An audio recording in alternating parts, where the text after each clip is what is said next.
ভোটের আগের দিন মানে 28 মোটামুটি আমাদের অফিস সেরে সবাই চলে এসেছিলাম বাড়িতে। পাবলোর সাথে একটু আড্ডা দিয়ে আমরা বেরিয়ে গেলাম দাদাভাইয়ের অফিসে যাওয়ার জন্য। কারণ ওই দিন ট্রেনে যাওয়াটা মানে বীভৎস ভিড় হবে, আর তার মধ্যে রাস্তায় কোথায় প্রবলেম হবে কী হবে তার ঠিক নেই।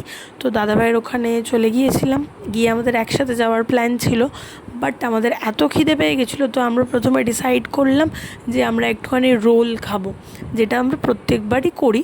তো এবারেও সেটার অন্যতা ছিল না, তো রোল আর কোল্ড ড্রিঙ্ক দাদাভাই নিয়ে চলে এসেছিলো। পেট পুজো করে আমরা ডিসাইড করলাম যে রাস্তায় আর কোথাও দাঁড়াবো না, আমরা সোজা এবার বাড়ি যেতে হবে। তো সেই মতো আমরা বসে পড়েছি। আর এই যে পুপুনের জায়গা নিয়ে নিয়েছে, শুয়ে পড়েছেন। ওদিকে পাবলো পণ্ডিত ওর মায়ের কাছে রয়েছে, ওখানে উনি যুদ্ধ করছেন একবারে, মানে বাবার সাথে স্টিয়ারিংটা নিয়ে নিলে বাবার থেকে ওনার হয়তো ভালো হয়। তো যথারীতি আমরা অলমোস্ট বাড়ির কাছে চলেই এসেছিলাম।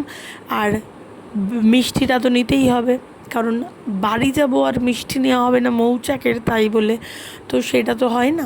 সেই জন্য মিষ্টিও নেওয়া হলো, তার সাথে সাথে আমরাও একটু পেট পুজো করলাম, কারণ ওদের মিষ্টিটা জাস্ট দ্য বেস্ট হয়, সেই জন্য ছাড়া যায় না।